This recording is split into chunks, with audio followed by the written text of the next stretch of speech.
ಕರಿತೀವಿ. Noun is a word which is use to refer, use to ಏನು name of a person, place, animals, things ಇವೆಲ್ಲಕ್ಕೂ use ಮಾಡ್ತೀವಿ. Person name ಆಗಿರ್ಬೋದು, animals name ಆಗಿರ್ಬೋದು, places ಯಾವ್ದಾದ್ರು places ನ ಹೇಳುವಾಗ ಆಗಿರ್ಬೋದು, ಅಥವಾ ಎನಿ ಥಿಂಗ್ಸ್ ನಮ್ ಸುತ್ತ ಇರುವಂತ ಏನೋ ಥಿಂಗ್ಸ್ ಇರಲಿ ಅದೆಲ್ಲದಕ್ಕೂ ಕೂಡ ನಾವು ಅವನ್ನೆಲ್ಲವೂ ಕೂಡ ನಾಮಪದ ನೌನ್ಸ್ ಅಂತಾನೆ ಕರಿತೀವಿ. ಫಾರ್ ಎಕ್ಸಾಂಪಲ್ ಡೋರ್ ಆಗಿರ್ಬೋದು, ವಿಂಡೋ ಆಗಿರ್ಬೋದು, ಅಬಾಕಸ್ ಆಗಿರ್ಬೋದು, ಸ್ಟಿಕ್ ಆಗಿರ್ಬೋದು, ಇವೆಲ್ಲ ಏನೋ ಥಿಂಗ್ಸ್. ಅದೇ ತರ ನೇಮ್ಸ್ ಅಂತ ಬಂದ್ರೆ ಯಾವ್ದಾದ್ರು ನೇಮ್ಸ್. ಪರ್ಸನ್ ನೇಮ್ ಅಂತ ಹೇಳಿದ್ವಿ. ಪರ್ಸನ್ ನೇಮ್ ಅಂತಂದ್ರೆ ಈಗ ನಿನ್ನ ಹೆಸರಾಗಿರ್ಬೋದು, ಬೇರೆಯವ್ರ ಹೆಸರಾಗಿರ್ಬೋದು, ಟೋಟಲಿ ನೇಮ್ಸ್ ಏನಿದೆ ಅದನ್ನೆಲ್ಲ ನಾವು ನೌನ್ಸ್ ಅಂತ ಕರಿತೀವಿ. ಅದೇ ತರ ಪ್ಲೇಸ್ ನೇಮ್ ಅಂತ ಅಂದ್ರೆ ಈಗ ಸ್ಕೂಲ್ ಆಗಿರ್ಬೋದು, ಟೆಂಪಲ್ ಆಗಿರ್ಬೋದು, ಪ್ಲೇಸಸ್ ಅಂತ ಹೇಳಿದ್ರೆ ಯಾವ್ದಾದ್ರು ಊರುಗಳ ಹೆಸರಾಗಿರ್ಬೋದು, ವಿಲೇಜಸ್ ಆಗಿರ್ಬೋದು, ಕಂಟ್ರಿ ನೇಮ್ಸ್ ಆಗಿರ್ಬೋದು, ಇವೆಲ್ಲವೂ ಕೂಡ ಏನು ನೌನ್ ಆಗಿರ್ತದೆ. ಕಂಟ್ರಿ ಹೇಳೋದು ಕೂಡ ಅದು ಕೂಡ ನೌನ್ ಆಗಿರುತ್ತೆ. ಅದೇ ತರ ಬರ್ಡ್ ನೇಮ್ ಆದ್ರೂ ಯೂಸ್ ಮಾಡ್ಬೋದು.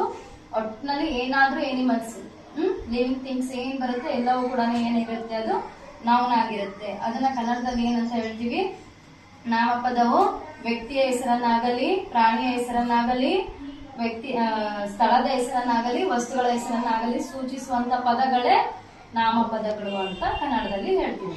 ಈ ತರ ಇದನ್ನ ನೋಟ್ಸ್ ನೀಟಾಗಿ ಬರ್ಕೊಂಡು ಅದನ್ನ ಒಂದ್ ಸ್ವಲ್ಪ ಓದ್ಕೊಳ್ಳಿ, 1-2-3 ಸರಿ. ಫಸ್ಟ್ ಪಾರ್ಟ್ ಯಾವುದು ನೌನ್ ಆಗಿತ್ತು. ಈಗ ಸೆಕೆಂಡ್ ಪಾರ್ಟ್ ಬರೋದು ಯಾವುದು ಪ್ರನೌನ್.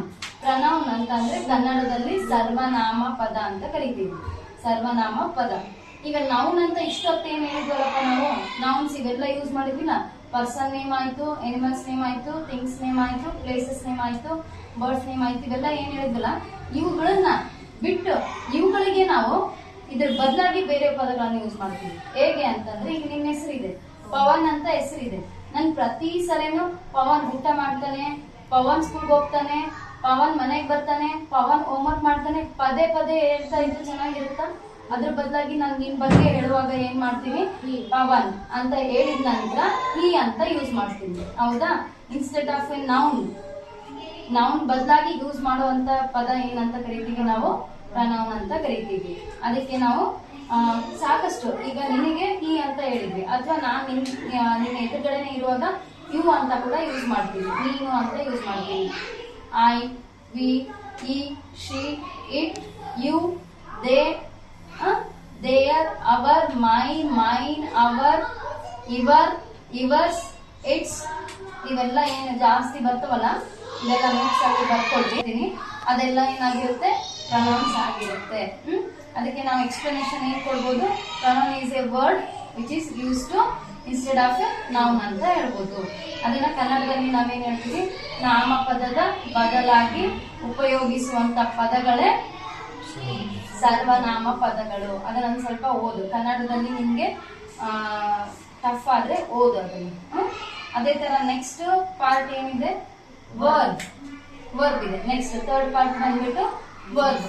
ಕಂಪಲ್ಸರಿ ಒಂದು ಸೆಂಟೆನ್ಸ್ ಮಾತಾಡ್ತೀವಿ ಅಂದ್ರೆ ಅದಕ್ಕೆ ವರ್ಬ್ ಅನ್ನೋದು ತುಂಬಾ ಇಂಪಾರ್ಟೆಂಟ್ ಆಗಿರುತ್ತೆ. ವರ್ಬ್ ಇಲ್ಲ ಅಂದ್ರೆ ಸೆಂಟೆನ್ಸ್ ಅನ್ನೋದು ಇನ್ಕಂಪ್ಲೀಟ್. ನಾನು ಅಂತ ಅಂದ್ರೆ ಅದೊಂದು ಸೆಂಟೆನ್ಸ್ ಆಗಲ್ಲ. ಹೌದಾ? ನಾನು ಜೊತೆ ಏನಾಗ್ಬೇಕದು, ನಾನು ತಿನ್ನುತ್ತೇನೆ, ನಾನು ಮಲಗುತ್ತೇನೆ, ನಾನು ಹೋಗುತ್ತೇನೆ. ಸೊ ಹೋಗುತ್ತೇನೆ, ತಿನ್ನುತ್ತೇನೆ, ಬರುತ್ತೇನೆ, ಇವೆಲ್ಲ ಏನಿದಾವಲ್ಲ ಅವು ವರ್ಬ್ ಅಂತ ಕರಿತೀವಿ. ಐ ಸ್ಲೀಪ್, ನಾನು ಮಲಗುತ್ತೇನೆ. ಯು ಸ್ಲೀಪ್, ನೀನು ಮಲಗುತ್ತೀಯಿ. ಈ ತರ ಸ್ಲೀಪ್ ಅನ್ನೋ ಶಬ್ದ ಏನ್ ಬಂತಲ್ಲ ಅದು ವರ್ಬ್. ಅದು ಏನನ್ನ ತೋರಿಸುತ್ತೆ ಅಂದ್ರೆ ವರ್ಕ್, ಏನ್ ನಡೀತಾ ಇದೆ ವರ್ಕ್.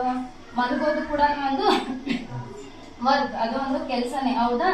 ಆ ಕೆಲಸ ಮಾಡುವಂತದ್ದನ್ನೇ ನಾವೇನಂತ ಕರಿತೀವಿ, ವರ್ಬ್ ಅಂತ ಕರಿತೀವಿ. ಅದನ್ನ ನಾವು ಸೆಂಟೆನ್ಸ್ ಅಲ್ಲಿ ಹೇಗೆ ಹೇಳ್ಬೋದು ಅಂತಂದ್ರೆ, ವರ್ಬ್ ಅನ್ನ, verb is a word which shows the action. Action, ಕೆಲಸ ಏನ್ ನಡೀತಾ ಇದೆ ಅನ್ನೋದನ್ನ ತೋರಿಸ್ಕೊಡೋದೇ ಒಂದು ವರ್ಬ್ ಆಗಿರುತ್ತೆ. ಕನ್ನಡದಲ್ಲಿ ಏನಂತ ಹೇಳ್ಬೋದು, ಕ್ರಿಯೆಯನ್ನ ಸೂಚಿಸುವಂತ ಪದಗಳೇ ಕ್ರಿಯಾಪದಗಳು. ಕ್ರಿಯೆಯನ್ನ ಸೂಚಿಸುವಂತ ಪದಗಳೇ ಕ್ರಿಯಾಪದಗಳು. ಈಗೇನು ಅಂದ್ರೆ ಒಂದ್ ಕೆಲ್ಸ, ಈಗ ಎಲ್ಲಾದ್ರಿಗೂ ಮಾತಾಡ್ತಾ ಇರ್ತೀವಿ, ಮಾತಾಡೋದು ಕೂಡ ಒಂದ್ ಕೆಲ್ಸನೇ, ಕ್ರಿಯೆ. This is on action. ಹೌದಾ? ಈ ತರ ಆಕ್ಷನ್ ಅನ್ನೋದು ಏನ್ ತೋರಿಸುತ್ತಲ್ವಾ ಅದೇನೆ ವರ್ಬ್ ಆಗಿರುತ್ತೆ. ಅರ್ಥ ಆಯ್ತು? ನೆಕ್ಸ್ಟ್ ಬರೋದು ಫೋರ್ತ್ ಫೋರ್ತ್ ಪಾರ್ಟ್ ಯಾವುದು? ಅಡ್ವರ್ಬ್. ಅಡ್ವರ್ಬ್ ಅಂದ್ರೆ ಕ್ರಿಯಾ ವಿಶೇಷಣ ಅಂತ ಹೇಳ್ತೀವಿ. ಇಷ್ಟೊತ್ತು ನಾವು ವರ್ಬ್ ಬಗ್ಗೆ ಮಾತಾಡಿದ್ವಿ ತಾನೆ.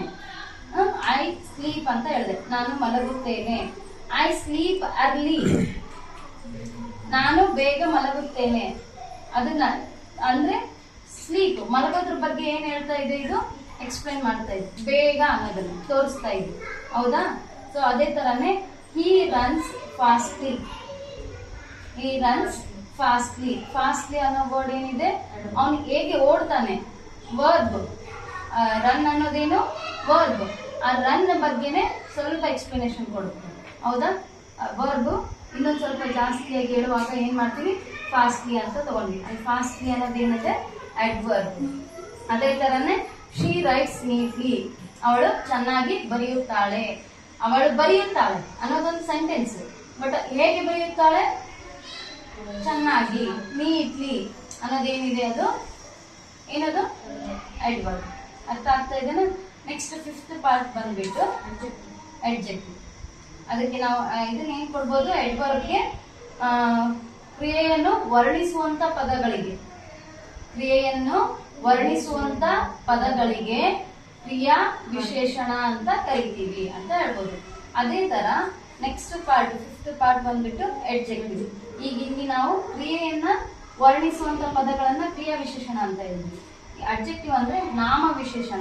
ನಾಮಪದ ಮೊದಲು ಹೇಳಿದ್ವಲ್ಲ ಫಸ್ಟ್ ಪಾರ್ಟ್, ನಾಮಪದ. ಅದೇ ತರನೇ ನಾಮಪದವನ್ನ ವರ್ಣಿಸುವಂತ ಪದಗಳಿವೆ. ಹೇಗೆ ಅಂತಂದ್ರೆ ಈಗ for example flower is beautiful. Flower is beautiful. Flower ಇದೆ, ಹೇಗಿದೆ ಅದು? ಬ್ಯೂಟಿಫುಲ್ ಆಗಿದೆ. ಫ್ಲವರ್ ಅನ್ನೋದೇನು? ನೌನ್. ಆ ನೌನ್ ಅನ್ನ ಜಾಸ್ತಿಯಾಗಿ ಅದ್ರ ಬಗ್ಗೆ ಹೊಗಳ್ತಾ ಇದ್ದೀವಿ, ಅದ್ರ ಬಗ್ಗೆ ಜಾಸ್ತಿಯಾಗಿ ಹೇಳ್ತಾ ಇದ್ದೀವಿ. ಹೌದಾ? ಫ್ಲವರ್ ಅನ್ನ ಜಾಸ್ತಿ ಹೇಳಿದ್ದಕ್ಕೆ, ಅದ್ರ ಬಗ್ಗೆ ಹೇಳಿದ್ದಕ್ಕೆ ನಾವು ಅದನ್ನ ಏನಂತ ಕರಿತೀವಿ? ಅಡ್ಜೆಕ್ಟಿವ್. ಯಾವುದು? ಬ್ಯೂಟಿಫುಲ್ ಅನ್ನೋದು ಅಡ್ಜೆಕ್ಟಿವ್. ಅರ್ಥ ಆಗ್ತಿದೆನಾ ನಿಮ್ಗೆ? ಒಂದೊಂದೇ ಸಿಂಪಲ್ ಪಾರ್ಟ್ ಆಗಿ ಅರ್ಥ ಆಗ್ತಾ ಇದೆನಾ? ಸೊ ಅಡ್ಜೆಕ್ಟಿವ್ ಅದ್ರ ಬಗ್ಗೆ ನಿಮ್ಗೆ ನೋಟ್ಸ್ ಎಲ್ಲ ಕೊಡ್ತೀವಿ, ಅದನ್ನ ಓದ್ಕೊಂಡ್ರೆ ಇನ್ನೊಂದ್ ಸ್ವಲ್ಪ ಈಸಿ ಆಗುತ್ತೆ. ಅದ್ರ ಜೊತೆ ನಿಮ್ಗೆ ಇವನ್ನ ಎಕ್ಸಾಂಪಲ್ ಕೂಡ ಕೊಟ್ಟಿರ್ತೀನಿ. ಅರ್ಥ ಆಗುತ್ತಾ ಪ್ಲೀಸ್? ಅದೇ ತರ ಈಗ ನೀನ್ ಬಗ್ಗೆ ಮಾತಾಡೋಣ. You are intelligent boy. You are intelligent boy ಅಂತ ಹೇಳ್ತಾ ಇದ್ದೀವಿ. ಯು ಅನ್ನೋದೇನು? ಪ್ರನೌನ್.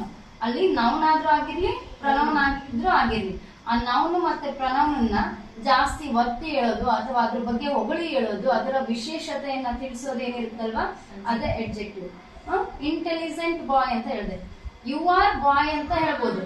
ಯು ಆರ್ ಬಾಯ್ ಅನ್ನೋದ್ರ ಜೊತೆಗೆ ಇಂಟೆಲಿಜೆಂಟ್ ಅಂತ ಯೂಸ್ ಮಾಡ್ತೇನೆ. ಹೌದಾ?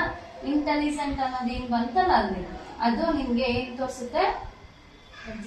ಅಡ್ಜೆಕ್ಟಿವ್ ತೋರಿಸುತ್ತೆ. ನೌನ್ ಆಯ್ತು, ಪ್ರನೌನ್ ಆಯ್ತು. ಅದರ ವಿಶೇಷತೆಯನ್ನ ತಿಳಿಸುವಂತ ನಾಮಪದ ಮತ್ತು ಸರ್ವನಾಮಪದದ ವಿಶೇಷತೆಯನ್ನ ತೋರಿಸುವಂತ ಪದಗಳಿಗೆ ಏನಂತ ಕರಿತೀವಿ? ನಾಮ ವಿಶೇಷಣ ಅಂತ ಕರಿತೀವಿ. Adjective is a words which shows the quality of noun or pronoun ಅಂತ ಇಂಗ್ಲಿಷ್ ಅಲ್ಲಿ ಹೇಳ್ಬೋದು. ಅರ್ಥ ಆಯ್ತಾ? ಇಷ್ಟುವರೆಗೂ ಈಗ 5 ತಿಳ್ಕೊ. ಇನ್ನು ಈ 3 ಪಾರ್ಟ್ ಏನಿದಾವಲ್ಲ ನಾಳೆ ಹೇಳ್ತೀನಿ ನಿಮಗೆ. ಇವು 5 ಇವತ್ತು ಬರೆದು ಪ್ರಾಕ್ಟೀಸ್ ಮಾಡ್ತೀವಿ. ಅದಕ್ಕೆ ಎಕ್ಸಾಂಪಲ್ಸ್ ಎಲ್ಲ ಇದಾವೆ ನೋಟ್ಸ್ ಅಲ್ಲಿ ಬರ್ಕೊಂಡು ಹೇಳ್ತಾ ಇದ್ದೀವಿ. ಅರ್ಥ ಆಗ್ತದಾ ನಿಮ್ಗೆ ಹೇಳೋದು?